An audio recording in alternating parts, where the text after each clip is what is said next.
Hi friends, welcome to Sindhu crypto world. ఈ వీడియోలో మనకి ఇప్పుడే 60 లక్షల మంది కమ్యూనిటీ అయితే కంప్లీట్ అయ్యారు. దానికి సంబంధించి ఒక పోస్ట్ అయితే వచ్చింది, దాని గురించి చెప్తాను. అంతేకాకుండా మనకు ఒక బ్రేకింగ్ న్యూస్ కూడా వచ్చింది అనమాట, వీసా కార్డ్ రిలేటెడ్. సో దాని గురించి కూడా చెప్తాను. మన టోకెన్స్ ని రికవరీ చేసుకునే ఆప్షన్ అనేది మనకి వస్తుందా రాదనేది కూడా ఈ వీడియోలో చెప్తాను. చాలా మంచి అప్డేట్స్ అయితే ఉంటాయి. ఈ వీడియోని స్కిప్ చేయకుండా చూడండి. మన ఛానల్ ని సపోర్ట్ చేయాలనుకుంటే సబ్స్క్రైబ్ చేసుకొని మీ ఫ్రెండ్స్ కూడా షేర్ చేయండి. ఫస్ట్ కేవీసార్ పోస్ట్ గురించి చెప్తాను. ఇక్కడ ప్రెసెంట్ మనకి ఏం చెప్తున్నారంటే, ఇప్పుడే మనకి 6 మిలియన్ అంటే 60 లక్షల మంది నిజమైనటువంటి యూజర్స్ అయితే దాటేశారు అని అయితే చెప్తున్నారు. ఇది జస్ట్ కేవలం ఒక నెలలోనే 5 మిలియన్ నుంచి 6 మిలియన్ లోకి అయితే చేరిందని అయితే చెప్తున్నారు. అంటే 10 లక్షల మంది ఒకే మంత్ లో మనకి రావడం అయితే జరిగిందనమాట. ఇది సాధారణమైన గ్రోత్ అయితే కాదు, ఇది చాలా అన్నార్మల్ గా అయితే ఉందని అయితే చెప్తున్నారు. ఇంకా మనకి ఏం చెప్తున్నారంటే, ఈ 60 లక్షల మంది కూడా మన కమ్యూనిటీని స్ట్రాంగ్ చేయడానికి మాత్రమే వచ్చారని అయితే చెప్తున్నారు. సో ఇదంతా కూడా చాలా ప్లస్ పాయింట్. ఇంకా మన ఇంటర్లింక్ అంటే హ్యూమన్ నెట్వర్కే కదండి.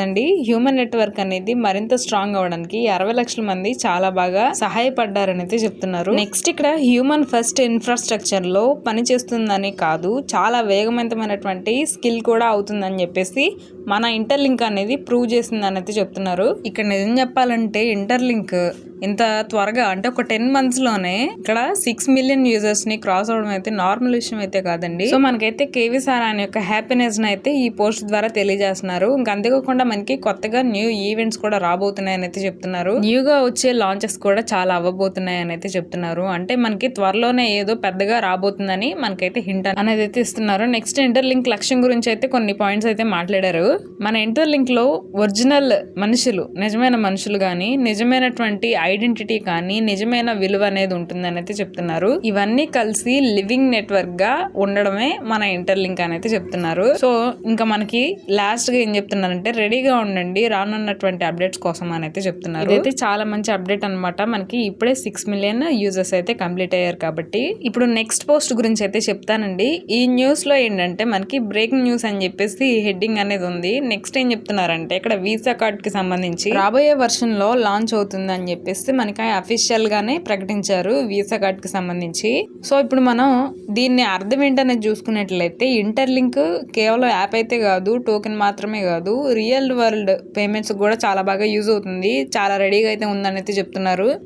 అంటే ఇక్కడ ఏంటంటే ఓన్లీ డిజిటల్గా మనం చూసుకోవడానికే కాకుండా మనం రియల్గా పేమెంట్స్ చేసుకోవడానికి కూడా యూజ్ అవుతుందని అయితే చెప్తున్నారు. సో మనం వీసా కార్డ్ ఉంటే మన దగ్గర పేమెంట్స్ కూడా చేసుకోవచ్చండి. వీసా కార్డ్ కోసం ఎంతమంది వెయిట్ చేస్తున్నారు అనేది కామెంట్స్ లో తెలియజేయండి. సో మనకి వీసా కార్డ్ అనేది రెడీగా ఉంటుందని అయితే చెప్తున్నారు. ఇది ఒక హింటే అనమాట, త్వరలో రాబోతుందని చెప్పడానికి. ఇప్పుడు ఇంటర్లింక్ వీసా కార్డ్ తో మనం ఏం చేయొచ్చు అనేది చూసుకున్నట్లయితే, ఫస్ట్ ఏంటంటే షాపింగ్ అనేది చేసుకోవచ్చు అండి. మనం ఏ మాల్స్ లోకి వెళ్ళినా సరే వీసా కార్డ్స్ ద్వారా షాపింగ్ అనేది చేయొచ్చు అని అయితే చెప్తున్నారు. నెక్స్ట్ వచ్చేసి స్టోర్స్ ఆన్లైన్ పేమెంట్స్ కూడా చేసుకోవచ్చు అని అయితే చెప్తున్నారు. అంటే మీరు ఇంట్లో ఉండే షాపింగ్ అంటే ఇక్కడ చూసుకుంటే మనం ఏదైనా సరే అమెజాన్ నుంచి కావచ్చు, ఫ్లిప్కార్ట్ నుంచి కావచ్చు, మనం షాపింగ్స్ అయితే చేస్తుంటాం కదా, అలాగా ఏ స్టోర్ నుంచి అయినా సరే మనం షాపింగ్ చేసి ఆన్లైన్ పేమెంట్స్ కూడా చేసుకోవచ్చు అని అయితే చెప్తున్నారు. ఇది ఆప్షన్ అనేది చాలా మందికి నచ్చుతుంది. నెక్స్ట్ వీసా కార్డ్స్ యాక్సెప్ట్ చేసేటటువంటి ప్లేసెస్ లో మనం ట్రాన్సాక్షన్స్ అనేవి చేసుకోవచ్చు అని అయితే చెప్తున్నారు. ఒక్కొక్కసారి ఏమవుతుందంటే వీసా కార్డ్స్ అనేవి మేము యాక్సెప్ట్ చేయమని అయితే చెప్తారండి. కొన్ని ప్లేసెస్ లో మాత్రమే అలా ఉంటుంది, ఎక్కువ శాతం మనకి యాక్సెప్ట్ లోనే ఉంటుందన్నమాట. అలాంటి ప్లేస్లలో అయితే మనం పేమెంట్స్ అనేది చేసుకోలేము, కొన్ని ప్లేసెస్ లో చేసుకోవచ్చు అని అయితే చెప్తున్నారు. నెక్స్ట్ వచ్చేసి ఏంటంటే ఐటీఎల్ బ్యాలెన్సెస్ తో కార్డ్ పేమెంట్స్ కూడా చేసుకోవచ్చు అని అయితే చెప్తున్నారు. అంటే యూటిలిటీ అనమాట. మన దగ్గర ఏవైతే ఐటీఎల్ ఉంటాయో ఫస్ట్ మనకి టోకెన్స్ వస్తాయి కదా, రెగ్యులర్ గా మైనింగ్ చేసుకుంటే టోకెన్స్ వస్తాయి. ఆ టోకెన్స్ ని మనం వెరిఫై చేస్తాము. వెరిఫై అయిన తర్వాత వెరిఫైడ్ ఐటీఎల్ చదువుతాయి కదా, అవి వాటిని మనం స్టేకింగ్ లో పెడతాము. స్టేకింగ్ లో పెట్టిన తర్వాత మనకి ఐటీఎల్ వస్తాయి. ఆ ఐటీఎల్ ని మనం యూటిలిటీలో ఇలా యూజ్ చేసుకోవచ్చు, పేమెంట్స్ చేసుకోవచ్చు అని అయితే చెప్తున్నారు.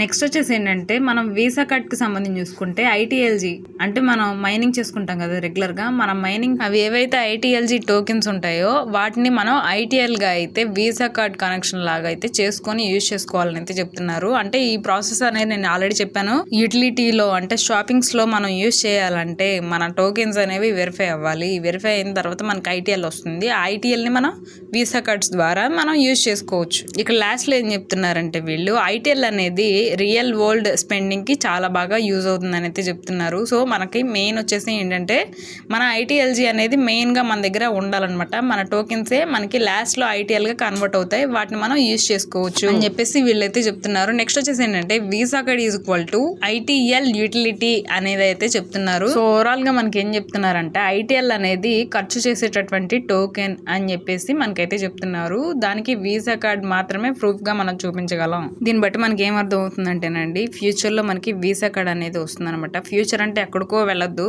ఫ్యూచర్ అంటే కొన్ని దగ్గరలోనే ఉన్నాయన్నమాట, కొన్ని రోజుల్లోనే మనకి వీసా కార్డ్ అనేది రావచ్చు. నెక్స్ట్ మనకి ఏదైతే కాంటెస్ట్ అనేది రన్ అవుతుందో ఈ 30 days లో మీరు డైరెక్ట్ గా ఒక 2 రిఫరల్స్ కనుక చేసినట్లయితే మీకు వీసా కార్డ్ అనేది వస్తుంది. మీరైతే జాయిన్ చేయడానికి అయితే ట్రై చేయండి, మనకి వర్చువల్ వీసా కార్డ్ అనేది వస్తుంది. ఇప్పుడు మెయిన్ అప్డేట్ అనమాట ఏంటంటే ఇది ఒక అనౌన్స్మెంట్ అని చెప్పుకోవాలి.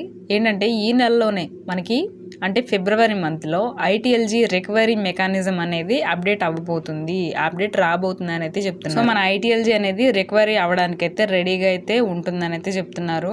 దీనికి మనం చేయాల్సింది ఏంటంటే ఎవరైతే బర్న్ చేసుకున్నటువంటి టోకెన్స్ ఉంటాయో వాళ్ళు రికవర్ చేసుకోవాలనుకుంటే ఇక్కడ వీళ్ళు కొన్ని రూల్స్ అయితే పెడుతున్నారు. అవేంటనేది 1 by 1 అయితే చెప్తాను. ఇక్కడ మనకి మన అకౌంట్ అనేది హెల్దీగా ఉన్నట్లయితే సో మనకి రికవర్ అవుతాయి అని అయితే చెప్తున్నారు.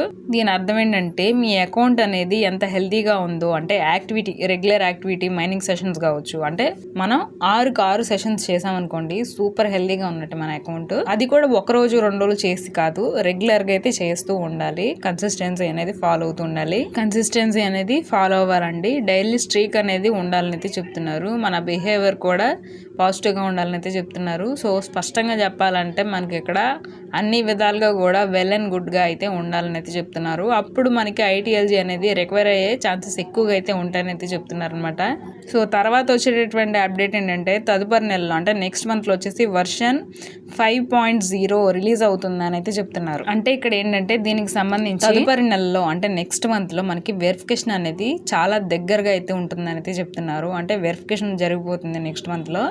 ఐటీఎల్జీ అనేది అయితే వెరిఫై అవుతుంది అనమాట. సో వెరిఫై అయిన తర్వాత మనకి ఆ ప్రాసెస్ అనేది నేను మళ్ళీ చెప్తానులేండి. సో ప్రెసెంట్ మీకు కన్ఫ్యూజ్ లేకుండా నెక్స్ట్ మంత్ లో మనకి వెరిఫికేషన్ అనేది జరుగుతుంది అనమాట. ఇక్కడ మనకి ఇది ఒక మేజర్ వెర్షన్ అనే చెప్పుకోవాలండి, ఎందుకంటే ఈ వెర్షన్ లో చాలా అప్డేట్స్ అయితే వస్తాయి అనమాట. చాలా ఈవెంట్స్ కావచ్చు, లాంచింగ్స్ కావచ్చు, చాలా ప్రియారిటీ అనేది ఉంటుంది ఈ వెర్షన్ కానీ అయితే చెప్తున్నారు. అంతేకాకుండా రికవరీ మెకానిజం కూడా మనకైతే త్వరలోనే రాబోతుంది అనమాట. సో దీనికి చేయాల్సింది ఏంటంటే లాస్ట్ గా ఫైనల్ గా అయితే నేను ఈ విషయాలు చెప్తాను.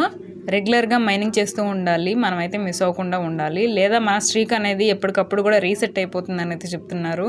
ఇంకా అంతేకాకుండా యాప్ని ఎప్పటికప్పుడు కూడా యాక్టివ్గా మనం యూజ్ చేస్తూ ఉండాలని అయితే చెప్తున్నారు. ఇంకా హ్యూమన్ బిహేవియర్ లాగా అయితే మనం యూజ్ చేస్తూ ఈ యొక్క యాప్ని అయితే యూజ్ చేస్తూ ఉండాలని అయితే చెప్తున్నారు అనమాట. ఇవన్నీ పాటిస్తే మనకి ఖచ్చితంగా అయితే రికవరీ అవుతాయండి. మీ ఫ్రెండ్స్ ఎవరైతే ఉంటారో వాళ్ళకి మళ్ళీ ఈ యొక్క రికవరీ మెకానిజం అనేది రాబోతుందని చెప్పేసి చెప్పండి. వాళ్ళు కూడా ఎవరైతే బర్న్ చేసుకున్నారో వాళ్ళ టోకెన్స్ ని మళ్ళీ వాళ్ళు రికవర్ చేసుకుంటారు. ఇవే అనమాట మెయిన్ అప్డేట్స్. నెక్స్ట్ వీడియోలో ఇంకొన్ని అప్డేట్స్ గురించి అయితే మాట్లాడుకుందాం. Thank you.